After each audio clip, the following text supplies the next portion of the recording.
শোনো বন্ধু, আমরা বন্ধুরা, শোনো বন্ধু, একটা কথা বলি। আমরা কালো জিনিস কিন্তু পছন্দ করি না, এটা কিন্তু ঠিক না।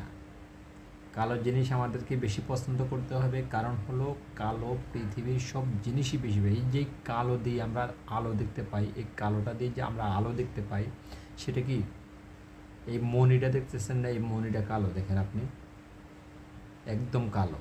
কিন্তু আমরা একটা কালো মেয়ে পছন্দ করি না। স্কিন সাদা হলেই সাদা না, কালো দিয়েই আলো দেখা যায়। কি সুন্দর পৃথিবী, তাই না? যে কালো দিয়ে দেখেন, ওইভাবে দেখবেন, সুন্দর করে দেখবেন, খুব সুন্দর করে দেখবেন, ভালো লাগবে। আপনি সুন্দর, মন সুন্দর হতে হবে, মন। কালো সুন্দর নট অ্যালাউ। ঠিক আছে, ভেরি গুড।